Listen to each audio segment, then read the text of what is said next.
제가 이제 지난 4주 동안은 계속 구원에 대하여 초점을 맞추어서 말씀을 전해드렸어요. 오늘은 이제 우리를 구원하신 하나님의 목적이 무엇인가? 우리는 구원은 좋아하지만 우리를 구원하신 하나님의 목적은 잃어버리고 살 때가 너무나 많습니다. 동의합니까? 그래서 방향 없는 삶을 살게 마련이에요. 오늘 여러분에게 우리를 향하신 하나님의 갈망에 대해서 함께 살펴보는 시간을 갖기를 원합니다. 여러분들이 자식을 낳았을 때 그 자식에게 거는 기대가 있을 거예요. 그죠? 막 개판으로 아무렇게나 살아도 좋다. 지존파가 돼도 좋다. 막가파가 돼도 좋다. 그렇게 생각하는 부모는 단 한 사람도 없을 겁니다. 하나님도 아들을 희생시키셔서 우리를 구원하셨을 때는 우리 신자들을 향한 기대가 있어요.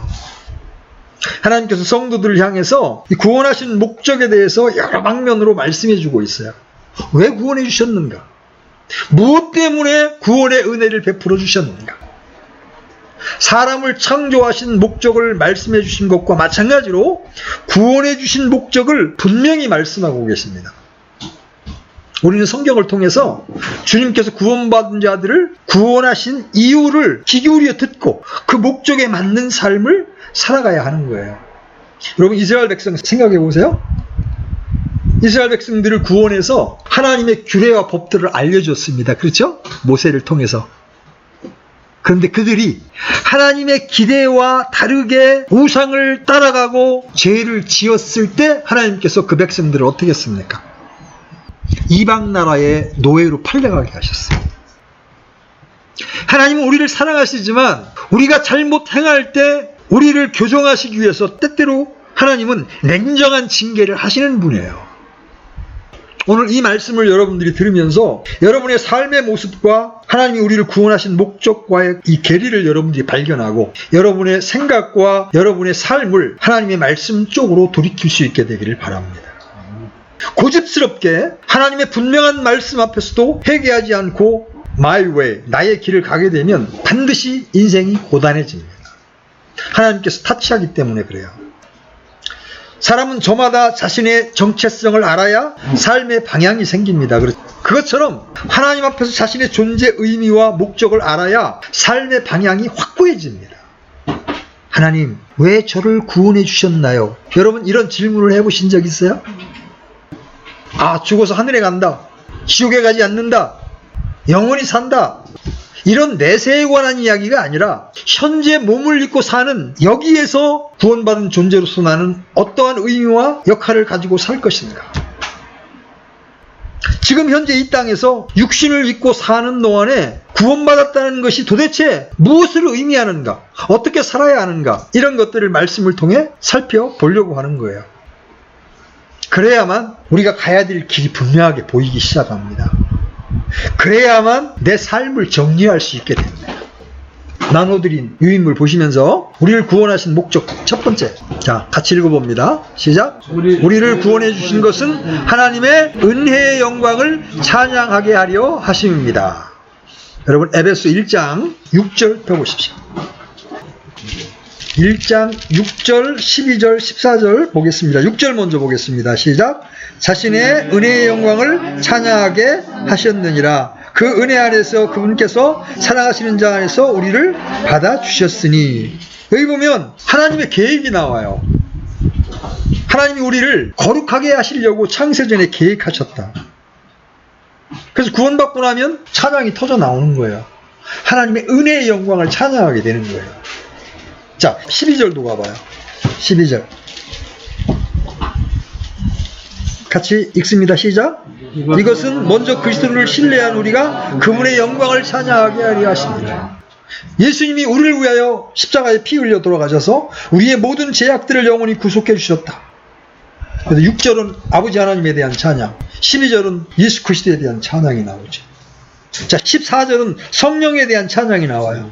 14절 같이 읽어봅니다. 시작. 이 영께서는 값주고 사신 그 소유물이 구속을 받을 때까지 우리의 상속 유업의 보증이 되사 그분의 영광을 찬양하게 하시느니라. 자, 자, 우리를 구원하신 첫 번째 목적이 뭐냐면 우리를 받아주신 은혜와 우리를 구원하신 하나님의 은혜의 영광을 찬양하게 하는 데 있어요. 여러분, 구원받으면 가장 먼저 터져나오는 게 찬양이에요. 하나님 감사합니다. 저 같은 죄인을 살려주시다니요. 하나님 고맙습니다. 오, 위대하신 하나님을 찬양합니다. 이게 가장 첫 번째 나오는 거예요. 그런데 아직 내가 마음을 다하여 하나님을 찬양하기가 쑥스럽다 그러면 복음 자체에 대한 인식에 지금 문제가 있는 거예요. 우리 자매가 암세포가 약을 먹어서 이렇게 줄어들고 있다는 말만 듣고도 의사 앞에서 고맙습니다. 감사합니다. 근데 영원한 형벌에서 우리를 구원해 주셨는데 그 은혜의 영광을 찬양하는데 인색하다? 그러면 내가 인식하고 있는 복음에 뭔가 문제가 있다고 생각을 해야 되는 거예요. 하나님은 이 은혜를 찬양하게 하기 위해서 우리를 구원하셨습니다. 그래서 우리가 이 땅에서 살아가는 날 동안 계속해서 주님의 영광을 찬양하는 특권을 받은 거예요. 우리는 입술로만 주님을 찬양하는 것이 아니라 주님께 대한 찬양을 우리의 삶으로 보여줄 수 있어야 되는 거예요. 여러분, 베드로전서 2장 9절 한번 열어보십시오. 베드로전서 2장 9절. 찾으셨으면 같이 읽습니다. 시작. 그러나 너희는 선정된 세대요 왕가의 제사장이요 거룩한 민족이요 특별한 백성이니 이것은 너희를 어둠 속에서 불러내어 자신의 놀라운 빛으로 들어가게 하신 분께 대한 찬양을 너희가 전하게 하려 하심이라. 우리끼리 모였을 때 찬양을 부르는 것도 은혜의 영광을 찬양하는 거지만 자신을 어둠에서 불러내서 기이한 빛으로 들어가게 하신 분께 대한 찬양을 전해주는 거예요. 다른 사람이. 복음 전하는 게 뭐예요? 그 찬양을 전하는 거예요. 예수님 이런 분이셔.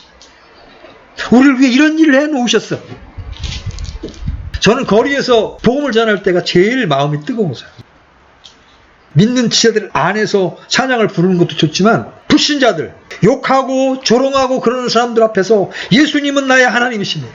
그분은 나의 구원자십니다. 그분은 우리를 사랑하시되 죽기까지 사랑하셨습니다. 그 말씀을 선포할 때 하나님이 내 마음에 뜨거움을 허락해 주신다. 왜? 하나님 우리를 통하여 찬양받기를 원하시거든. 그래서 하나님이 기쁘시면 내 마음에도 성령을 통하여 기쁨이 전달되는 거예요. 첫 번째, 하나님 우리를 구원하신 목적 첫 번째 뭐예요? 은혜의 영광을 찬양하게 하려 하심이라. 여러분의 삶과 이 말씀을 비교해 보십시오. 자, 두 번째, 우리를 구원하신 두 번째 목적. 같이 읽습니다. 시작. 우리를 구원해 주신 것은 예수 그리스도 안에서 걷게 하려 하심입니다. 자, 에베소 2장 10절 보십시오.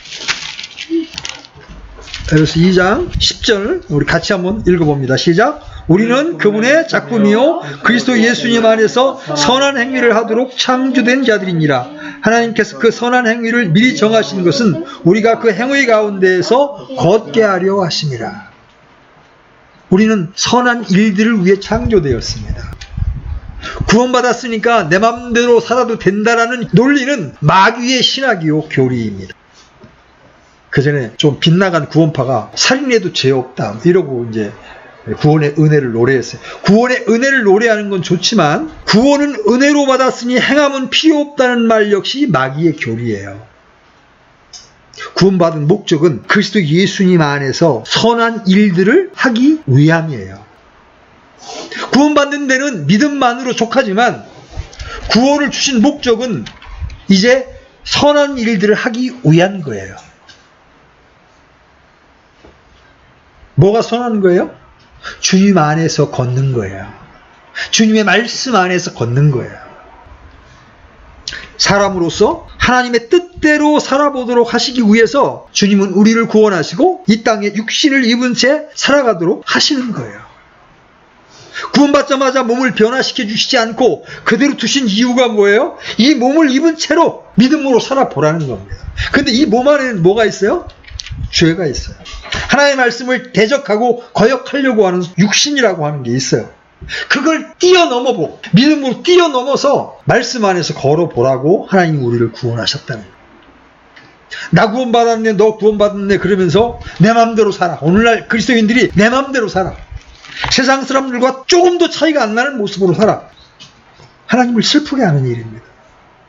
하나님은 우리를 구원하신 목적이 뭐예요? 말씀 안에서 주님과 함께 걷도록, 주님이 기뻐하시는 일을 따라갈 수 있도록 하기 위해서 우리를 구원하셨다. 세 번째, 같이 읽습니다. 시작. 우리를 구원해 주신 것은 구원받게 될 사람들에게 본이 되게 하려 하심이라. 디모데전서 1장 16절. 디모데전서 1장 16절. 같이 읽습니다. 시작. 그러나 예수 그리스도께서 먼저 내 안에서 모든 오래 참으심을 보이사 이후에 자신을 믿어 영종하는 생명에 이르게 될 자들에게 본이 되게 하셨나니 이런 까닭으로 내가 긍휼을 얻었노라. 하나님은 우리를 구원하심으로 누구든지 구원받을 수 있음을 보여주십니다. 여러분, 지금 이 편지를 쓴 이 바울이 원래 구원받기 전에 이름이 사울이었었어요. 그는 교회를 핍박하는 사람이었어요. 교회 다니는 사람들을 잡아다 죽이던 사람이었어요. 근데 그런 사람이 구원을 받고 하나님의 사도가 될 수 있었어요. 어부 출신의 베드로가 수제자가 될 수 있는 것이 기독교입니다. 여러분, 이 세상에서는 어때요? 스카이 대학 나오고요. 집안이 빵빵해야만 뭐 한 자리를 할 수 있어요. 이 세상에서는. 그렇죠? 그런데 하나님의 세계에서는 아무것도 배운 게 없고 아무것도 가진 게 없어도 믿음 하나로 주님의 가장 가까운 위치에 선 사도가 될 수 있는 거예요. 기독교 안에서만 이게 가능한 거예요. 장녀와 세리가 구원을 받아서 주님의 제자가 될 수 있었죠? 막달라 마리아가 부활의 증인이 될 수 있었어요. 그래서 이렇게 형편없는 사람이 구원을 받아 주님의 종이 될 수 있다는 것을 보여주기 위해서 우리를 구원해 주시는 거예요. 우리가 모델이 되는 거. 저런 사람도, 저런 형편없던 사람도 구원을 받았어? 여기서 하나님이 보여주고자 하는 게 뭐예요? 우리 같은 죄인까지도 오래 참으시는 주님의 오래 참으심을 보여주시는 거예요. 주님은 저런 자에게도 오래 참으시는구나. 자, 네 번째. 우리를 구원하신 네 번째. 자, 같이 읽습니다. 시작. 우리를 구원해 주신 것은 자신의 특별한 백성이 되게 하심입니다. 자, 디도서 2장 14절. 디도서 2장 14절 같이 읽겠습니다. 시작. 그분께서 우리를 위하여 자신을 주심은 모든 불법으로부터 친히 우리를 구속하시고 정결하게 하사 선한 행위에 열심을 내는 백성 곧 자신을 위한 독특한 백성이 되게 하려 하심이라. 앞에 세 번째하고 유사한 맥락이지만 우리말 성경에는 이 특별한 백성이라고 번역이 되어 있지만 영어로 이 스페큘라라는 표현은 그냥 단순히 스페셜이라는 그런 의미보다는 독특한이라는 의미를 가지고 있어요. 주님께서 우리를 구원하신 목적은 선한 행위에 열심을 내는 독특한 백성이 되게 하려고 하는 거예요. 보세요. 이 땅에 사는 모든 사람들이 불법, 탈법, 편법, 위법을 일삼을 때 성도들은 오직 의와 거룩함을 쫓아 살도록 하시기 위해서 주님은 우리를 구원하신 겁니다. 성도는 돈, 이익 판단의 기준이 아니라 행동의 고려 요소가 아니라 하나님의 영광이 판단의 요소라는 거죠. 만약 이익을 쫓아 결정한다면 그런 장사꾼이죠. 그죠? 장사꾼은 이익을 쫓아 결정합니다. 그러나 그 순간 주님의 독특한 백성의 지위는 포기하는 거예요. 하나님의 백성과 세상 백성과의 차이가 무엇입니까? 하나님의 백성은 하나님의 법을 따릅니다. 그렇죠? 세상 백성은 세상의 법을 따릅니다. 주님은 주님의 법대로 살 백성을 만들기 위해서 우리를 구원하신 거예요. 자, 이 세상은 어때요? 다른 사람에게 내가 해코지를 당하면 어떻게 해요? 복수해야 됩니다. 그죠? 그것도 1대1로 복수가 아니야. 2배 이상으로 강하게 복수하는 거야. 근데 그리스도인은 어때요? 너를 핍박하는 자를 저주하지 말고 그를 위하여 축복하라. 세상에 이럴 수 있는 사람이 있어요? 하나님의 말씀에 순종하는 하나님의 백성만이 이런 독특한 삶을 살 수가 있는 거예요. 이런 삶을 살라고 하나님은 우리를 구원하신 겁니다. 지옥 안 보내려고 너무 얕은 인식이에요. 자, 다섯 번째 같이 읽습니다. 시작. 우리를 구원해 주신 것은 상속자가 되게 하려 하심입니다. 디도서 3장 7절.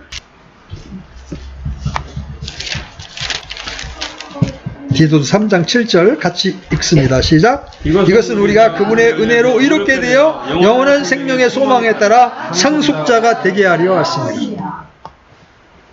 여러분은 다 누군가의 자녀예요.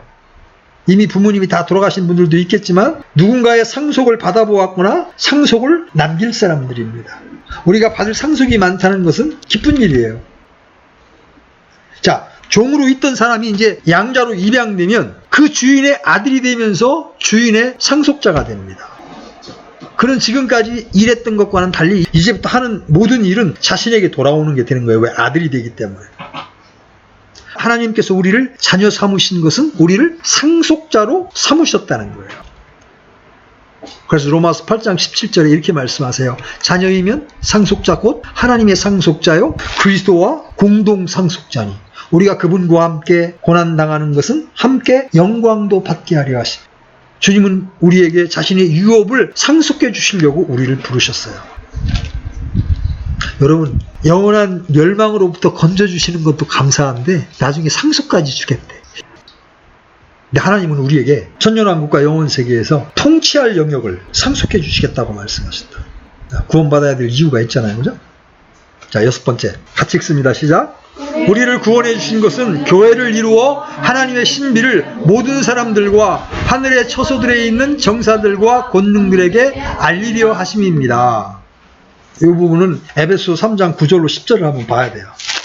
굉장히 깊은 내용입니다. 이 부분은 에베소 3장 9절로 10절.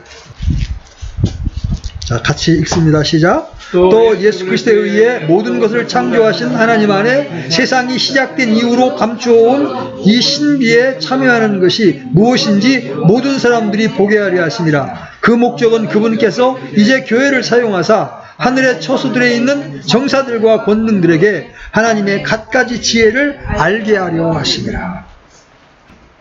하나님은 우리를 구원하셨는데 그 목적이 뭐예요? 우리를 통해 그동안 감춰온 신비에 참여하는 것이 무엇인지 모든 사람들에게 알려주기 위하는 거예요. 근데 단순히 사람들에게만 알려주는 게 아니라 누구에게도 보여주기를 원하신다? 천사와 권능들, 하늘에 있는 영적인 존재들에게도 하나님의 지혜를 알려주기를 원하는 거예요. 천사들이 보고 있는 거예요. 야, 아담의 타락으로 다 저 사람들 죽어있네? 하나님이 어떻게 살리실까? 아, 그때 예수님을 보내서 딱 살려주셔. 근데 예수님이 또 하늘로 올라오셨네? 그러면 이제 나머지 태어나는 사람들을 어떻게 살리실까? 구원받은 신자들이 이제 성령을 받아서 그들이 입을 열어 복음을 전해서 살리시네? 그들이 또 모여서 교회라고 하는 하나님의 가족을 이루네? 그리고 서로 사랑하네? 세상의 핍박 가운데에서도 견디네? 이런 하나님의 지혜를 사람들과 하늘에 있는 정사들과 권능들에게 보이시기 위해서 우리를 구원하셨다.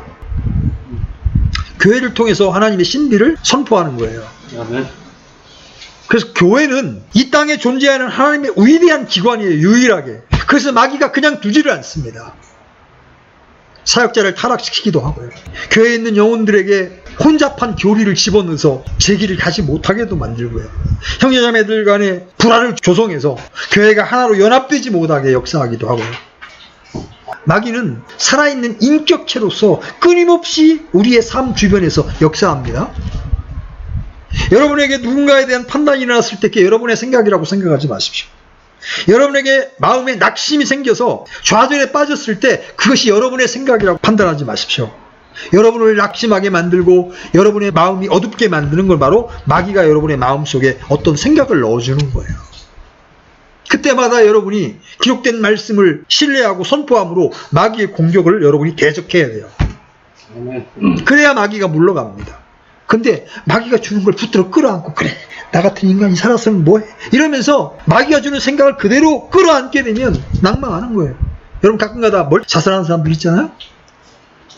큰 문제도 아닌데도 자살하는 사람들, 물론 이제 우울증이라고 하는 질병이 나타나는 증상이기도 하지만 마귀가 사람 마음속에 계속 음성을 들려주면서 속삭이는 거예요. 너 살았으면 뭐하니? 뛰어내려. 자살자가 한국이 그렇게 많은 거예요. 어떻게든 예수님을 만나지 못하고 죽게 하기 위해서, 또 교회 안에도 이미 구원받은 신자 안에도 계속해서 역사하는 겁니다. 교회가 교회 되지 못하도록, 신자가 신자답게 살지 못하도록 계속 우리 육신을 자극해서 끌어당기는 거예요. 여러분, 이것이 영적 전쟁이라는 것을 정확하게 기억하면요, 무서운 거예요. 저는 이 교회를 한 10수년 하면서요, 이 교회에 일어난 몇 번의 영적 전쟁을 통해서 저는 마귀가 얼마만큼 교활한지를 리얼하게 체험을 했어요. 어떤 형제는 마치 교회를 위하는 것처럼, 형제님 교회 안에 설교가 왜 필요합니까? 우리끼리 나누기만 하면 되죠. 굉장히 멋있는 얘기예요. 형제들이 서로 기능하면 된다는 거 나쁜 얘기가 아니에요. 올바른 얘기예요. 그런데 성경은 그런 교회적 집회도 있고 또 가르치는 형제에 의해서 교리나 말씀이 전파되는 것도 있어요. 양쪽이 다 있는 거예요. 그래서 가르치는 장로가 필요한 거예요. 근데 한쪽만 딱 택해서 우리 서로 나누면 될 거 아닙니까? 왜 설교가 필요합니까? 얼마나 사특하게 우리에게 다가오는지 몰라요. 여러분이 하나님께 가까이 가면 갈수록, 하나님께 가까이 다가가면 다가갈수록 마귀는 좀 더 교활하게 여러분에게 접근하는 거예요. 그래서 여러분이 말씀 위에 굳게 서야 될 필요가 있는 거예요. 하나님이 우리를 구원해 주셨는데, 마귀가 우리를 죄인되게 만드는데 다시 마귀하고 짝을 해가지고 하나님을 대적하는 위치에 서게 된다고 여러분 한번 생각해 보세요. 배은망덕도 그런 배은망덕이 없는 것이죠. 천사들과 권능들도 하나님의 교회를 통해서 하나님의 사랑을 보는 거예요. 하나님의 긍휼을 보고 하나님의 거룩함을 보게 되는 거예요. 우리에게 그런 책임이 맡겨졌단 말이에요, 교회에게. 얼마나 위대한 사명입니까, 교회가, 그죠? 이 세상 사람들에게 뿐만 아니라 하늘에 있는 정사들과 권능들에게 하나님의 지혜를 보여줄 책임이 우리에게 있단 말이에요. 근데 우리가 육신적으로 생각하고 육신적으로 행동하게 되면 우리에게서 사람들이나 공중에 있는 정사들이나 권능들이 아무것도 볼 수가 없어. 하나님의 지혜를 볼 길이 없어. 그러면 하나님께서 우리를 구원하신 목적을 달성하지 못하는 거예요. 자, 7번째. 같이 읽습니다. 시작. 우리를 구원해 주신 것은 아들의 형상과 일치되게 하려 하심입니다. 로마서 8장 28절로 29절. 로마서 8장 28절로 29절. 자, 같이 읽습니다. 시작. 우리가 알거니와 하나님을 사랑하는 자들 곧 그분의 목적에 따라 부르심을 받은 자들에게는 모든 것이 합력하여 선을 이루느니라. 그분께서는 자신이 미리 하신 자들을 또한 예정하사 자신의 아들의 형상과 같은 모습이 되게 하셨나니 이것은 그분이 많은 형제들 가운데에서 처음 난 자가 되게 하려 하심이니라. 우리를 구원하신 목적 중에 가장 위대하고 큰 것이 바로 이거예요. 하나님의 아들 예수 그리스도와 동일한 형상이 되도록 하기 위해서 우리를 구원하신 거예요. 주님의 성품과 신격이 우리의 성품과 인격으로 온전히 자리 잡도록 하는 것이 성령의 역사예요. 하나님은 우리 안에서 아들의 형상을 보기를 원하십니다. 사람의 아들로서 주님이 보여주신 모든 성품이 우리의 성품이 되어야 한다는 거예요. 예수 그리스도를 맏아들로 삼으신 것은 우리 역시 그분과 동일한 아들들이 되도록 하심이에요. 주님이 우리 안에 사시고 우리 안에 일하시고 우리를 통해 말씀하시고 빛을 발하시고 생명의 향기를 발하게 하고 선한 행위의 열매를 맺으시는 거예요. 하나님은 우리 안에서 아들의 형상이 완전해지기를 원하십니다. 예수님이 가지신 속성 가운데 사랑, 화평, 기쁨, 부드러움, 온유, 온유함, 절제, 오래 참음, 이 주님의 성품이 성령을 통해서 우리 안에 조성이 돼야 되는 거예요.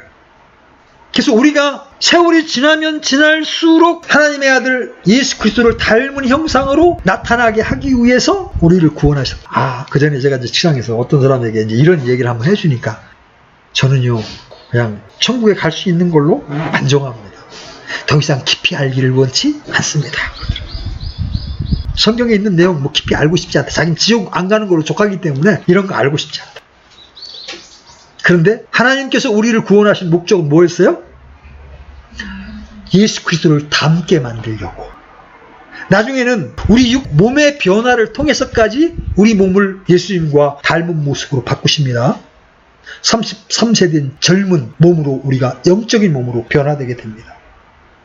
살아있는 동안 말씀에 순종하고 성령님과 동행하는 이 삶을 통해서 우리가 변화되기를 원하신다는 거예요. 세월이 지나도 변화되지 않는다면 두 가지 문제가 있는 거예요. 첫 번째는 출생에 문제가 있을 수 있어요. 아예 거듭나지 못하는 것이다. 그 안에 성령이 지금 안 계신 거다. 왜? 성령이 있어야 이런 열매, 성령의 열매를 맺을 수 있는데 아예 성령이 없는 것이다. 또 하나는 구원을 받았어도 이 하나님의 갈망을 모르는 거예요. 하나님 우리를 구원하신 목적이 아들의 형상을 닮은 거라는 갈망을 모르기 때문에 추구하지 않는 거예요. 추구하지 않은. 여기 이제 운동하신 분들이 있으니까 이론적으로 예를 들어서 코너링은 이렇게 하는 걸 교실에서 배웠다 할지라도 그게 실제로 몸에 체득되려면 어떻게 해야 돼? 끊임없이 연습을 해야 돼. 그죠? 입에 단내가 날 정도로 쓰러져 가면서 연습을 해야 돼. 마찬가지입니다. 경건의 훈련이 필요하단 말이에요. 하나님, 제가 이 문제를 정리하고 싶습니다. 내가 발버둥 치면서 끊어보고 안 되면 또 하나님께 다시 기도하고 그러면서 가지치기를 해나가야 돼. 이 추구하면 하나님이 그때부터 도와주시기 시작한다고. 마귀는 방해하고 마귀는 어떻게든 그대로 살게 하고 하나님을 변화시키려고 한단 말이에요. 그때 내가 하나님 편에 내 마음을 딱 옮겨놓고 내가 예수님을 닮는 것이 하나님의 소망이라면 나를 구원하신 분의 기대에 맞게 내가 그렇게 해야 되겠다 결정하고 하나님을 따라가는 거예요. 그때 우리는 어느 순간 큰 바위 얼굴처럼 우리가 늙그막해서 주님 만날 때쯤 되면 예수님의 모습이 나타나는 거예요. 누가 자기를 욕해도 긍휼을 품고 기도할 수 있는 자가 돼요. 자기를 향하여 적대시하는 사람을 향해서도 화평의 마음을 가질 수 있고 낙심되는 세상의 환경 가운데에서도 기뻐할 수 있고 온유할 수 있고 부드러울 수 있고. 여러분, 이 온유와 부드러움은 이거 장사하는 사람들에게만 필요한 게 아닙니다. 장사하는 사람들은 왜 손님들한테 부드럽게 하고 온유하게 합니까? 손님 끌려고 팔아먹으려고. 그치? 그리스도인은 그런 있었고 아무 상관없이 내가 만나는 사람들에게 온유해야 합니다. 아멘? 부드러워야 합니다. 대하기 쉬운 사람이 되어야 합니다. 이게 성령의 열매. 성령께서 우리 안에 역사하시면 우리는 이렇게 변화되어 나갈 수 있는 거예요. 자, 여덟 번째. 같이 읽습니다. 시작. 우리를 구원해 주신 것은 영의 새로운 것으로 섬기게 하심입니다. 로마서 7장 6절 말씀. 로마서 7장 6절 같이 읽습니다. 시작. 우리를 붙들었던 것 안에서 죽었으므로 이제 우리가 율법에서 구출되었나니 이것은 우리가 영의 새로운 것 안에서 섬기고 글자의 낡은 것 안에서 섬기지 아니하게 하려 함이라. 하나님을 섬기고 교회를 섬기고 형제를 섬기는 것이 성도들의 직무입니다. 우리는 섬김을 받으려 하지 않고 섬기려 해야 돼요. 이 교회에서 왜 사람들이 많이 시험을 당하느냐면 내가 섬기려고 하지 않고 섬김을 받으려고 하기 때문에 시험을 받아요. 근데 교회 안에서 구원받은 사람도 얼마든지 영으로 섬기지 않고 육신의 열심으로 섬길 수 있습니다. 여러분, 영으로라는 말과 육신으로라는 말을 여러분 잘 대비시켜 생각해 볼 수 있어요. 신자는 경배 드릴 때나 찬양할 때 영으로 드려야 합니다. 형제들과도 영으로 교제해야 합니다. 근데 육신의 열심으로 하나님의 일을 하려고 하는 사람들이 있어요. 이런 사람들의 끝이 뭔지 알아요? 자기 뜻대로 뭔가 잘 되면 굉장히 교만해집니다. 봤지? 내가 하니까 되잖아. 안 되면 육신의 열심을 열심히 내다가 안 되면 어떻게 해요? 좌절하고 낙심하고 푹 꺼져버립니다. 그러나 하나님의 능력에 의지해서 영으로 한 사람은 결과에 연연하지 않습니다. 왜? 나는 다만 말씀에 순종한 거기 때문에. 영의 새로운 것으로 섬기게 하기 위해서 우리를 구원한 거예요. 거듭나지 못한 죽은 자들은 아예 하나님을 섬길 수가 없어. 여호와의 증인도 자기들이 하나님을 섬긴다고 말합니다. 신천지도 하나님을 섬긴다고 말합니다. 열심을 냅니다. 포교를 하고 바다를 건너서 자기들의 사람을 모집합니다. 그런데 전혀 하나님을 섬기는 게 아니야. 왜? 그들의 영은 죽어있기 때문에. 예수 그리스도를 통해서 거듭난 적이 없기 때문에 영으로 섬길 수가 없는 거예요. 우리로 하여금 영 안에서 섬길 수 있게 하기 위해서 우리를 구원하셨다. 여러분 보세요. 우리 몸은 자연세계, 물질 세계만을 인식할 수 있어요. 그죠? 물론 이제 육감이라는 말을 쓰기는 하지만 몸은 시간적, 공간적인 제약이 있어요. 반면에 영은 그렇지 않아요. 영은 시공간을 초월합니다.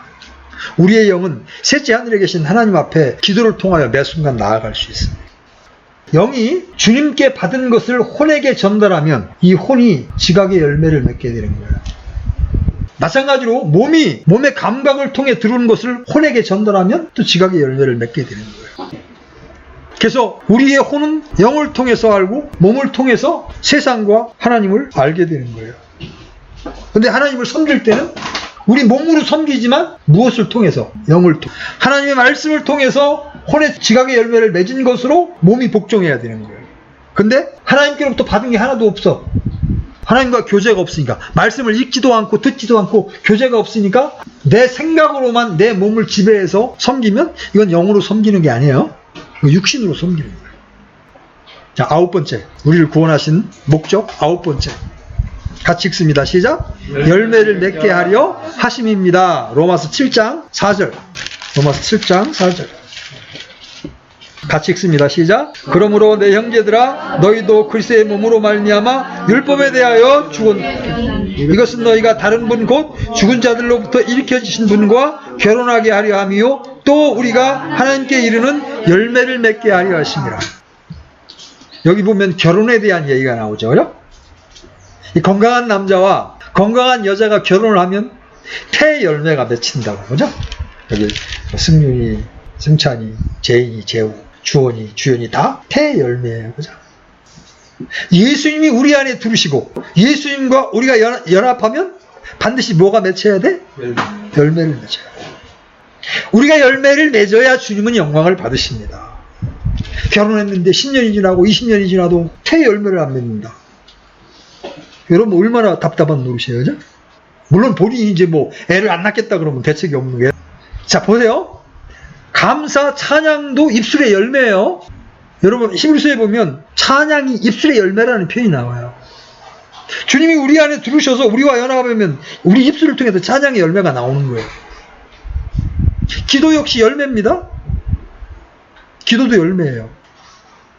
하나님을 향하여 아버지, 아빠, 아버지 부르면서 나의 형편을 아릴 수 있는 건 예수님이 내 안에 계셔야만 가능한 거예요.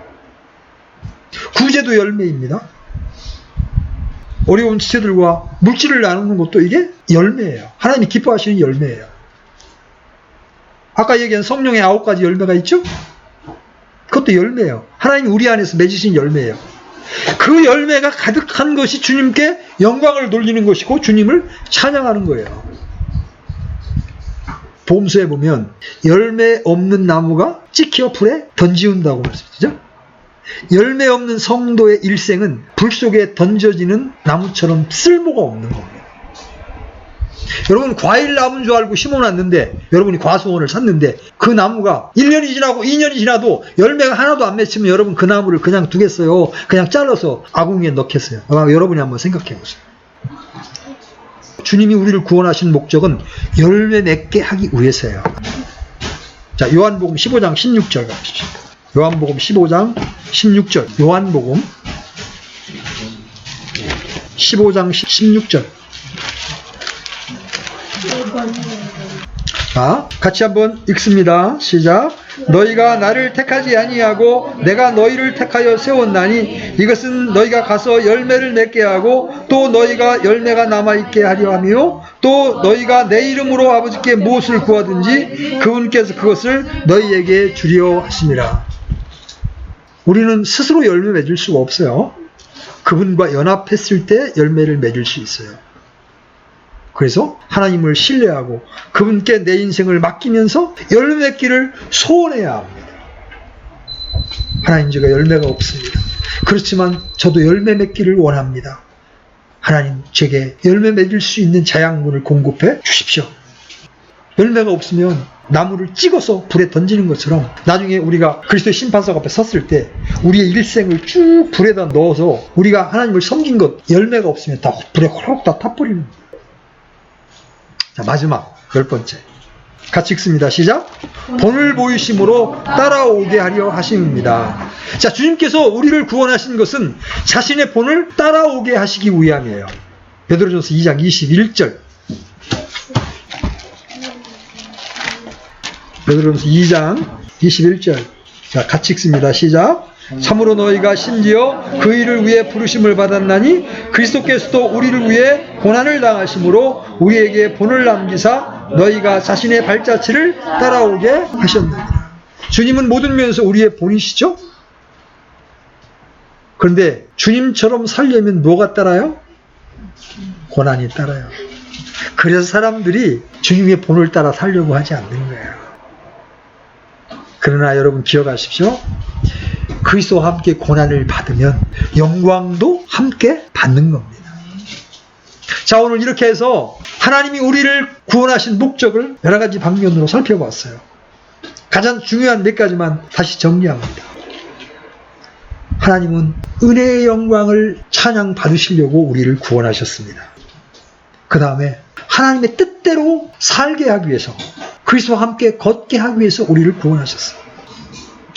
오늘 제가 말씀드린 것 가운데 가장 중요한 것, 아들의 형상을 닮게 하시려고 우리를 구원하셨다.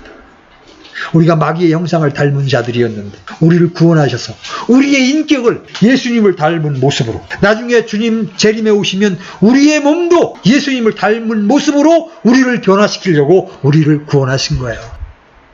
여러분, 이러한 주님의 갈망에 우리가 반응하면서 우리도 우리의 삶의 변화를 위해서 노력해야 되지 않겠습니까? 그렇죠?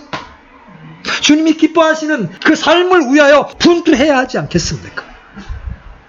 하나님의 갈망이 이런데도 불구하고 내 인생은 나의 것 그러면서 내 마음대로 산다면 하나님이 얼마나 마음이 아프시겠어요. 자식을 낳았는데 잘 자라서 이 사회에 기여하는 자들이 되기를 원했는데 내 인생은 나의 것 그러면서 친구들이나 폭행이나 하고 감옥이나 들락날락하고 그런 사람으로 만약에 자식들이 산다면 여러분 부모가 기분이 좋겠어요? 근데 여러분도 그럴 수 있다는 거예요. 여러분도 하나님이 그런 갈망을 가지고 여러분을 구원하셨는데 그런 하나님의 갈망과 상관없이 여러분 멋대로 마음대로 산다면 그것은 바로 내 자식이 마음대로 살아서 나를 아프게 하는 것과 조금도 다르지 않다는 거예요. 오늘 여러분에게 제시해드린 말씀과 여러분의 삶을 대비시켜 보시고 그 계리와 간격을 보신 다음에 여러분 마음을 돌이키시고, 하나님 이제 이러한 목적으로 우리를 구원하셨으며 주님을 기쁘시게 하는 이 일에 저의 모든 것을 드리겠습니다. 결단하는 저와 여러분이 되시기를 간절히 바랍니다. 자, 기도합시다. 하나님 아버지, 오늘 말씀을 통해서 우리를 구원하신 성삼위 하나님의 갈망들을 저희들이 보았습니다. 이 높고 위대한 이상을 가지고 우리를 구원해 주셨는데 우리가 이 주님의 뜻에 이르지 못하고 얼마나 많은 때 주님의 갈망들을 애면했는지 모릅니다. 이 시간 우리가 우리 마음을 돌이킵니다. 주님, 우리를 불쌍히 여겨주시고 우리가 다시 허리띠를 동여매고 주님이 기뻐하시는 이 일들, 이 구원의 목적 앞에 우리의 온 존재를 드리기를 원합니다. 그래서 우리가 많은 열매를 맺어서 하나님 앞에 영광이 되는 그런 삶을 살겠습니다. 주님 도와주십시오. 예수님